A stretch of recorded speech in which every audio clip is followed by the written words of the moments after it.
Muito bom dia, boa tarde, boa noite. Indiferente do horário que você estiver acompanhando mais um podcast aqui do Diário de Vacaria, seja muito bem-vindo, seja muito bem-vinda. Eu sou o Lucas Barpi e hoje nós vamos a um novo episódio, um episódio muito especial, né, com um convidado muito seleto, e a gente vai falar um pouquinho sobre o Diário na Estrada, esse podcast que chega a ser o 4º episódio. Então vamos começar dando boas-vindas ao nosso time aqui da Boleia, Alemão da Top da Boleia. Seja bem-vindo, Alemão. Olá pessoal, olá público, nosso convidado Paulo, Nicão, Lucas. Da mesma forma, vamos dar umas boas-vindas. Paulo Sani, é uma honra recebê-lo aqui no estúdio. Seja bem-vindo, Paulo. Em primeiro lugar, cumprimentar a mesa. Me sinto muito à vontade no meio de amigos e é um prazer estar com você, sem dúvida nenhuma. Vamos lá. Nicão, seja bem-vindo, Nicão. Bom dia, obrigado. Obrigado aí vocês aí. Obrigado, Paulo. É uma honra para nós aí ter você compartilhando o teu tempo com a gente. Muito bem, pessoal. A gente vai falar um pouquinho. Hoje a gente preparou um programa especial, esse programa que está indo ao ar nessa sexta-feira, dia 25, dia do motorista. E realmente o Paulo é uma autoridade aqui na nossa cidade, ele que é um empresário que tem realmente a expressão, né, o lado do motorista, por todo um legado que começa há muito tempo aqui na cidade. E eu queria começar, Paulo, realmente pedindo um pouquinho para te contar um pouco sobre como que é observar o tamanho da Transcavalinho hoje, você que cresceu dentro da empresa, e olhar um cenário todo em torno do motorista. O que a gente pode falar hoje sobre a realidade, Paulo? Bom, em primeiro lugar, a história da Cavalinho nasce através de um motorista, né? Através de um motorista de caminhão, meu falecido pai, nos anos 60 ainda funcionário, empregado de um frigorífico, mas ele exercia a profissão de motorista, ele dirigia caminhão. E depois, nos anos 70, ele começa a fazer a sua própria vida, com um caminhão, depois 2, 3, nos anos 80 nasce a Cavalinho, uma pequena empresa familiar, sediada aqui no Rio Grande do Sul, matriz aqui em Vacaria, e pelo bairrismo todo nós continuamos aqui, como bom gaúcho, defendendo o nosso estado, e a nossa matriz está aqui, construímos algumas unidades fora do Rio Grande do Sul, mas toda a história da Cavalinho nasce através de um motorista e ela continua sendo escrita pelos motoristas. A peça principal do nosso negócio é o motorista. Temos bastante tecnologia, temos veículos muito avançados, temos muita coisa que mudou no transporte rodoviário de carga ao longo dos 30, 40 anos. Eu me sinto muito à vontade em falar do tema, porque eu nasci praticamente dentro de um caminhão e ao longo dos meus 60 e alguma coisa de vida, eu comi, bebi e vivi caminhão todos os dias. Mas continua sendo o motorista a peça principal, a engrenagem principal que toca o transporte rodoviário de carga. E esse profissional, que infelizmente está diminuindo a quantidade de profissionais ligados a essa área, por vários motivos, podemos estar falando até algum deles aqui, e tem sido um desafio para as transportadoras não agora conseguir mais cliente, não agora conseguir mais negócio, e sim viabilizar o seu próprio negócio. Tem empresas transportadoras de porte bom, muito sólida no mercado, que quando tem uma oferta de serviço, o primeiro passo, ela tem dito: eu tenho motorista para operar, porque caminhão é fácil de comprar. Tá aí, colega Nico aí, Nicão Amazo, que compra caminhão, uma certa facilidade, é fácil de você comprar um equipamento e até não está tão difícil conseguir um cliente. Agora, quando nós chegamos no motorista, aí é um problema. Aí é um problema, porque temos essa mão de obra ou não temos essa mão de obra. Então está diminuindo muito a oferta dessa mão de obra e obviamente que isso vai ter o apagão logístico, que se fala tanto, não está tão longe, que o Brasil está vivendo um momento ainda de baixa demanda, e tem muito caminhão ainda sobrando no mercado, mas não tenho dúvida nenhuma que nós vamos ter caminhão parado por falta de motorista. Na medida que o tempo passa, né, inclusive aqueles motoristas que fazem história, né, que tem aqui 30 anos de boleia, eles acabam chegando uma hora que eles vão se aposentar, né, Paulo? Sem dúvida, tem estudos aí que em 2030 diminui 800 mil motoristas no Brasil em função da aposentadoria. Se você olhar a idade média, você vai perceber facilmente que uma boa parte está em fim de carreira. E se você olhar os entrantes, então, que seriam os jovens, aí a situação fica pior, porque entra muito pouco, por todos os motivos. Então, obviamente que vai ter problema, sim. Sabe que uma das coisas que eu acho que é importante a gente contextualizar, inclusive quando a gente pensa assim, vê a história toda da Cavalinho, que a empresa em si, ela acaba sendo responsável pela parte toda de levar uma família. É o motorista, é a família do motorista, são os fornecedores. E aí é interessante a gente entender nos bastidores, assim, pela oportunidade que tu nos dá hoje de estar aqui presente, como que é essa responsabilidade, Paulo, que fica literalmente nos teus ombros em pensar que todas essas famílias, não só em Vacaria, mas por todas as bases, elas estão ali olhando para a tendência, para a decisão que tu toma, Paulo? Na verdade, eu acho que ser empresário no Brasil é um desafio, independente do porte da empresa, independente do ramo de atividade. É um grande desafio, porque temos muitas barreiras para transpor. E a responsabilidade do seu quadro de colaboradores, porque quem constrói, quem faz o negócio nosso, de qualquer empresa, são os colaboradores, são os trabalhadores, quer seja numa área, quer seja em outra. A responsabilidade que se tem no âmbito social e gerar recursos, gerar crescimento dentro do quadro é grande. Não olhamos só o negócio como o negócio. As empresas não são feitas só de chave, só de máquina, só de ferro. São feitas de pessoas. E pessoas que precisam continuar, precisam transferir o conhecimento que tem para outros que virão e tem que estar junto com o empregador.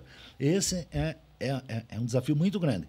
Mas a responsabilidade é de todos nós que geramos o emprego. Em muitos momentos, muito difícil de tomar decisão, em muitos momentos, abdicar de alguma coisa. Será que esse é o melhor caminho? Porque produzir, trabalhar e não olhar para as pessoas é um caminho muito curto, ele vai se terminar.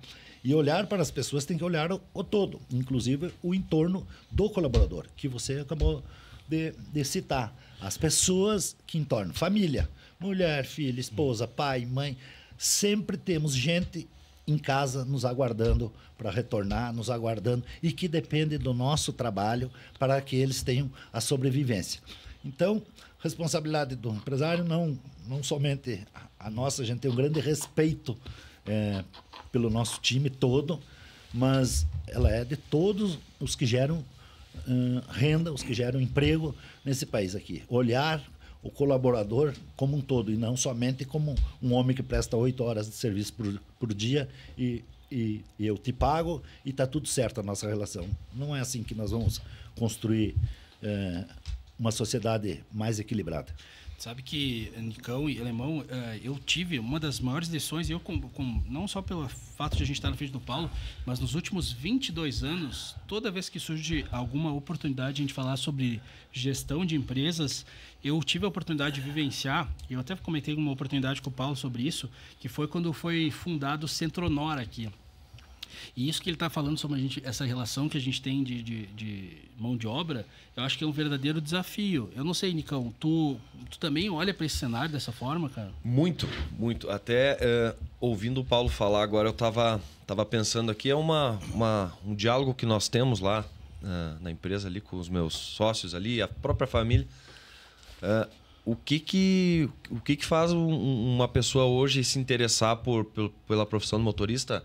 Eu vejo lá, filho de motorista, muitas vezes é aquele que ainda vai, eu ainda tenho o sonho de ser motorista. O sobrinho, aquele cara que teve aquela criação ali no meio do caminhão.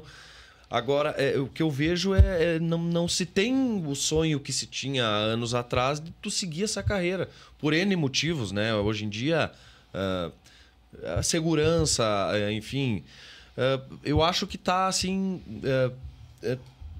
ficando escasso esse tipo de profissional.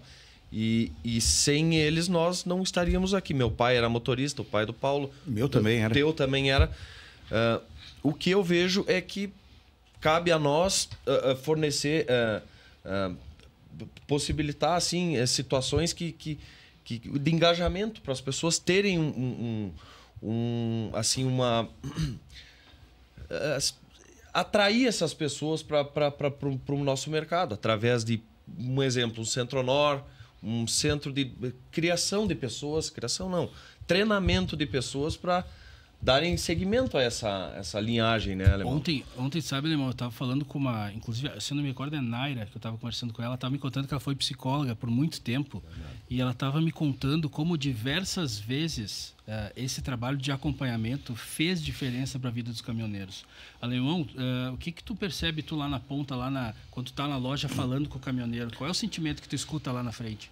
Pois é, Lucas, muitas vezes o pessoal não tem tanta base psicológica, né? O que a gente vê, o pessoal está longe de casa, não tem um acompanhamento, muitas vezes solitário, né? Então, hoje o que a gente, voltando um pouco, que tem a ver com a tua pergunta que tu fez para o Nick, da questão da gestão, a gente vê que as empresas que se destacam no meio hoje, um exemplo, a Cavalinho, a Maso, que são exemplos aí... no Brasil, na nossa cidade, são empresas que investem na capacitação e na qualidade de vida do motorista. Investem em melhorar o que o motorista já tem a questão de dirigir bem e tal, mas melhorar a questão da segurança na estrada, né? E isso aí traz a questão da psicologia. É uma coisa que é difícil, né? O cara sozinho na estrada, o cara... Tem que estar preparado, né? Tem que estar muito preparado. O cara passa por muito perrengue, passa por adversidades. Então, o cara ter uma estrutura que está esperando você numa cidade, ter um pessoal qualificado, isso aí faz toda a diferença, né? Sabe, é impossível a gente não fazer essa conexão, pelo menos. Até teria curiosidade, se o Paulo pudesse falar um pouquinho para nós sobre isso. Uma operação dele como uma operação nacional, a gente vê o Paulo cada vez mais acreditando aqui em Vacaria, Paulo. São vários projetos, são várias iniciativas. Eu escuto o nome do Paulo na SIC, eu escuto o nome do Paulo na Casa do Povo. Então, assim, Paulo, mais uma vez agora a gente está vivendo um momento onde, claro, se abre um horizonte novo na cidade, que é a chegada lá da Serra da Rocinha, onde Vacaria vai receber um fluxo grande. Paulo, acreditar no lugar onde tu está morando, o que se deve a essa relação, Paulo? Antes de te responder, eu gostaria de pegar o gancho do Alemão aqui, com relação ao motorista viajando longe de casa e na estrada. E você esteve conversando com a Naira, realmente ela trabalhou um bom tempo no Centro-Nor e como psicóloga, excelente profissional, e aí ela conseguiu descobrir um pouco do íntimo dos motoristas. É um pouco fácil de nós entender. Não tem banco escolar que forma motorista de caminhão, não tem curso profissionalizante que forma motorista de caminhão. Aonde o motorista aprende? No meio, junto com o tio, cunhado, sobrinho que levou, ensinou e com todos os problemas que tem no meio. E ele sai de casa, fica 20, 30, 40 dias longe da família. Tem que ter estrutura muito boa para não fazer besteira. Porque chegar no norte do país, numa sexta-feira, e entregar a nota para descarregar o caminhão e o embarcador dizer só segunda, o que eu vou fazer sexta, sábado e domingo? Nós estamos no seio da nossa família. Nós saímos do trabalho às 6, às 7, às 8, vamos para casa. O motorista está dentro da gabina, fechado. E senão ele vai abrir a porta e lá fora tem um mundo perverso em roda dele. Perverso, que eu digo, é o entorno dele, tudo. O que nós botar em cima da mesa, vamos dizer, é sexo, é droga, é bebida, é jogo e outras coisas mais que não precisamos nem comentar. Então, ele tem que ter uma estrutura psicológica muito forte, muito boa, para ele respeitar os limites da vida e conviver com isso. Um dos motivos por que não tem mais oferta de motorista, exatamente porque ninguém mais quer ficar distante da sua família, dos seus amigos, da sociedade, do seu lazer. E aí o motorista de caminhão ele tem que se ausentar e tem que ficar longe para isso. Ele tem que gostar muito, muito, muito de caminhão, de dirigir, porque senão ele não vai para esse mercado aí.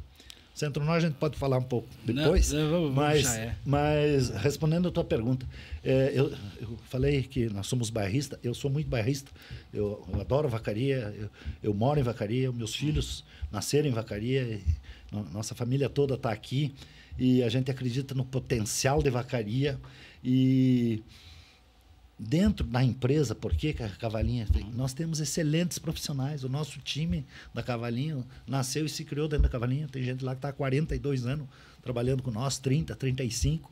E não há por que nós levar a estrutura. Deveríamos levar, porque nós viajamos muito. Toda semana tem 5, 6, 7, 8 colaboradores indo para São Paulo, indo para Minas.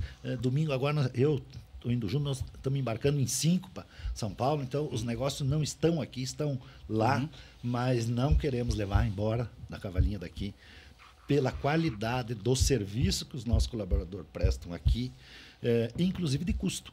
Mas aqui nós temos pessoas maravilhosas. Não sei se eu encontro com tanta facilidade no resto do país. Então, é aqui o lugar que a gente vai ficar e acreditamos por uma série de motivos. 285, Serra da Rocinha, será a virada da região em termos de macroeconômicos. Não tenho dúvida nenhuma que quando concluir essa rodovia e a ligação do oceano ficar a menor do Mercosul para o litoral de Santa Catarina, nós vamos ter um desenvolvimento na nossa região. Quer seja ligado ao transporte rodoviário de carga, vai viajar muito caminhão por aqui, vai descer caminhão do oeste de Santa Catarina, que hoje desce pela 282, vai descer pela 285. Nós vamos ter um fluxo turístico. Aliás, a região turística com potencial enorme, né? Os aparados e toda a região aí do Caminho da Neve, a ligação com Gramado, Canela, quer dizer, tem um potencial gigantesco de explorar, e o turista vai passar por aqui, os nossos irmãos do Mercosul vão passar por aqui e teremos oportunidade de todo e qualquer negócio. Acho que tem já aí algumas ações, alguns investimentos sendo feitos, olhar de grupos de fora, empresas de fora, olhando para o potencial que tem essa região. Então, acho que sim, teremos um crescimento, tem que concluir a obra, parece que a obra conclui até o início do ano que vem. Semana passada tivemos aí, junto com a Rede Sim, que nós temos um projeto lá em Bom Jesus, na construção de um posto, junto com o pessoal do DENIT, e o qual reafirma que a rodovia, até meados, no máximo, do ano que vem, está pronta e entregue. E aí começaremos, então, a ver uma outra situação e grandes oportunidades de negócio, em todas as áreas. E aí, irmão, o que tu acha? Vamos virar a página de Vacaria? Uma nova fase, cara? Com certeza, com certeza. Isso aí. E a gente vê o esforço coletivo, principalmente grandes empresários, órgãos federais, empresas grandes da região, Posto Sim, uma rede enorme aí, então, que está por todo o Brasil, o pessoal investindo. Então, se vê que o caminho é esse. O fluxo vai ser muito grande e só vai trazer benefício, né, para a nossa região, para a nossa cidade, trazer mais oportunidades, trazer mais crescimento, mais dinheiro, que onde está o empresário, tá o que faz girar o Brasil, né? Tem muitas, são contra os empresários, mas quem paga a conta no final lá é o empresário que faz a roda andar. Sem o empresário, a coisa não funciona, né? Nicão, contigo, a logística vai mudar bastante, né? Não só o lado de Vacaria, né? A gente tem a outra ponta também da 285 que está respirando também com todo esse entusiasmo, né? Com certeza, Lucas. Tem cálculos aí que o amigo Jaziel lá, pertence a um grupo ali do WhatsApp sobre a Serra da Rocinha, com relação à economia de óleo diesel na parte da logística. Encurta um trecho gigante, vai ser muitos caminhões vão optar por esse trecho aí devido a essa baixa de custo aí no transporte. Tem o Porto de Imbituba lá embaixo, né, Paulo? Até comentei semana passada aqui. Acho que na logística vai ser um impacto para nossa região muito grande. E com relação ao turismo, eu assim não tenho muito conhecimento, mas aquela região ali dos ausentes, aquele lugar ali falta um pouco de, acho que de investimento e estrutura, mas é um lugar maravilhoso aí que nós temos no estado. Acho que talvez, não sei se nível aqui na América, aqui são poucos lugares que tenham aquelas características de clima, de geografia. Acho que tem um potencial gigantesco para atrair muitas pessoas para... Eu acredito e confio e tenho certeza que com essa conclusão do trecho da Rocinha vai ser uma virada de chave para a nossa para a nossa região aqui de Vacaria. Sabe que a gente teve, Paulo, semana passada a presença aqui do Daniel, ele que é o encarregado do DENIT aqui, e ele trouxe várias informações interessantíssimas, assim, desde a questão do trevo do acesso do Ginete, um viaduto que está encaminhado, até eu tive a oportunidade de falar com o prefeito essa semana, ele estava comentando que vai sair o viaduto agora da Samuel Guazelli, que vai ser na entrada, ele vai acabar saindo, e o próprio DENIT, parece que a gente ficou um pouco mais próximo depois da conversa com o Daniel aqui do DENIT e viu que tem espaço para várias coisas acontecerem. O Paulo usou um termo que me chamou a atenção ali na conversa dele, no sentido, ele falou no sentido mais macroeconômico. E eu, pessoal, gostaria muito de aproveitar essa oportunidade que a gente está tendo. A gente está vivendo um momento, embora a gente está muito feliz pelo Dia do Motorista, né, que é o objetivo principal desse programa, mas é impossível a gente não aproveitar a presença do Paulo aqui para a gente pedir um pouquinho da percepção dele, Paulo, que a gente está vivendo no momento macro, momento Brasil mesmo, Paulo. Eu acho que a gente está passando, certamente a gente já assistiu, e tu provavelmente vivenciou isso ali na Transcavalinho, a gente vê crises econômicas, a gente teve questões de variação no preço no diesel, a gente teve aquela famosa greve dos caminhoneiros que parou, literalmente parou o país, né? Cenário político, mas, Paulo, e agora, Paulo? O que tu percebe do cenário que a gente está vivendo? Tem como concluir alguma coisa? Nossa, que pergunta difícil que você colocou na mesa. E colocou para mim. Paulo, a gente sabe que tu tem informação que muita gente não tem no estado, Paulo. Não é isso. Veja só, também não estou aqui para pregar a desgraça ou dizer que o mundo vai acabar. Agora, é um momento preocupante. Eu acho que o Brasil está passando por um momento delicado, sim, com tudo que está acontecendo. E nós temos aí uma combinação perfeita para o caos, porque nós temos hoje um problema econômico, a nossa economia não está bem, nós temos um problema político, a nossa política não está bem, independente de partido, independente de lado, a política vive um momento muito ruim, nós temos um problema jurídico, no nosso judiciário, a insegurança jurídica e o que está acontecendo realmente, e temos um problema agora, então, internacional, de relacionamento com a economia global, maior líder e a economia, a maior economia do mundo e um dos principais parceiros do negócio do Brasil está aí com algumas dificuldades para chegarem a um entendimento. Então, realmente, eu acho que é um momento delicado. Você colocou bem, já tivemos crise, já tivemos problema de greve, já tivemos problema de alta de combustível, mas eu diria que nós nunca tivemos uma combinação tão perfeita para chegar ao caos, porque em todas as áreas você vai olhar, realmente tem problema. Acredito que sim, nós vamos resolver os problemas que temos que resolver, não é? Eu acredito, nós temos que fazer a nossa parte também, e nós vamos... O Brasil é um país com um potencial muito grande, não temos dúvida nenhuma. Mesmo assim, o Brasil ainda vem crescendo alguma coisa em torno de 2 e pouco até o presente momento. Daqui para frente não se sabe muito o que vai acontecer com o mercado internacional. Então, o Brasil é um país de oportunidade, e resolvendo algumas questões aí muito mais internas nossa, porque nós não estamos dependendo da guerra lá de fora, né? Nós temos condição de sobreviver aqui por nós mesmos, é só nós ajustar algumas coisas que estão acontecendo para nós não sofrer. Porque se continuar essa briga, realmente, acho que, do modo geral, a conta vai vir. Eu não sei se vai vir mais para o setor A, B, e tem gente que diz, mas eu não produzo suco de laranja, não tenho nada a ver. Não é verdade. Quando nós temos problemas comerciais, o Brasil paga o preço em todas as cadeias.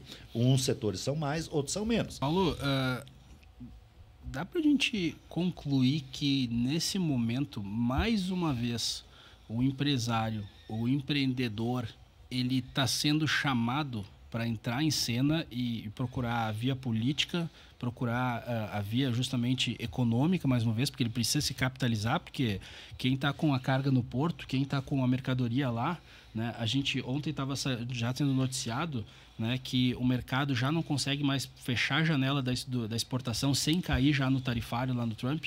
Então, esse momento ele passa por uma mobilização do empresariado, Paulo? Não tenho dúvida nenhuma que quem vai fazer a pressão toda em cima da política é o empresariado, porque está inviabilizando os negócios dele.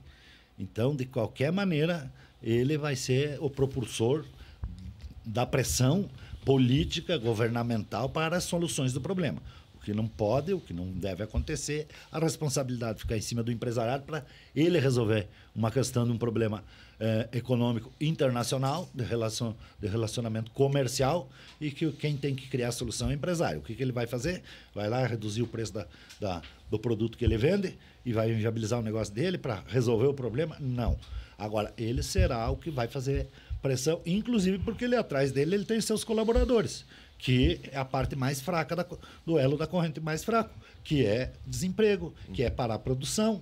Então, vai ser, sim, através dele. Já há comentários do setor produtivo fazendo pressão, sistema financeiro fazendo pressão em cima do governo, Congresso, para que se crie STF, para que se crie alternativas para viabilizar a volta do Esse nosso comércio. 50% inviabiliza. Totalmente. Né?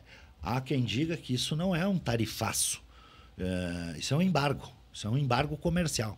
Porque 50% não é 5, né? Não é 10, que dê para ajeitar uma margem, apertar, mudar alguma coisa. É muita coisa. E isso inviabiliza os negócios. Não há nenhum negócio que se tenha notícia que com uma tarifa de 50% ele consiga sobreviver. Então, me parece que isso é muito mais um embargo do que uma taxação. E sendo um embargo, muda muito a figura da nossa relação com os Estados Unidos, porque então nós temos um embargo comercial aí. Então, tem que desatar esse nó. Nicão, o que tu, na tua percepção, vai para esse caminho? Acrescenta alguma coisa aí, Nicão? O que tu acha?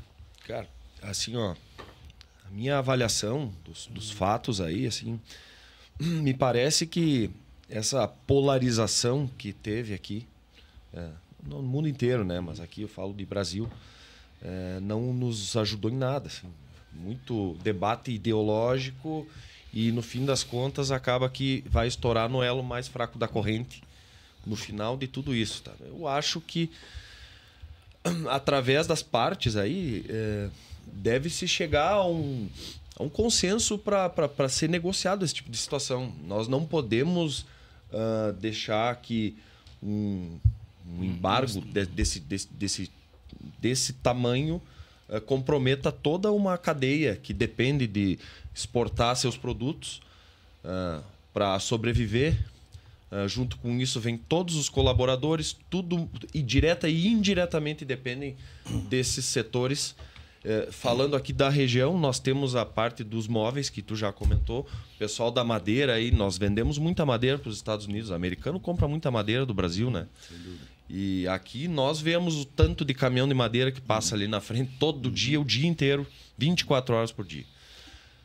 Espero, torço para que isso seja resolvido da melhor forma possível e com menos danos a todos nós. E rápido, né, Everton? E rápido.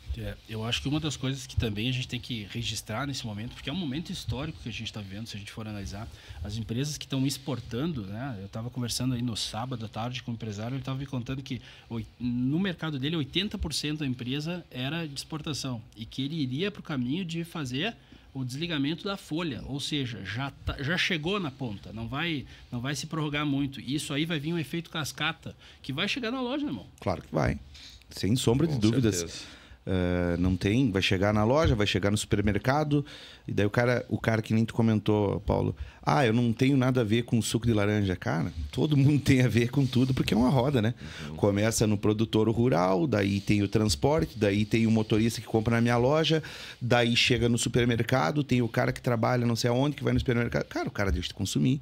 É uma roda, né? Então, a economia é isso, A economia é isso. Então, o impacto já está chegando, a gente está vendo. Eu sinto na pele, porque o comércio direto, assim... Cara, já faz uns 45 dias para cá que a coisa já vem... E isso aí é reflexo, né? Da insegurança que a gente se tem em todos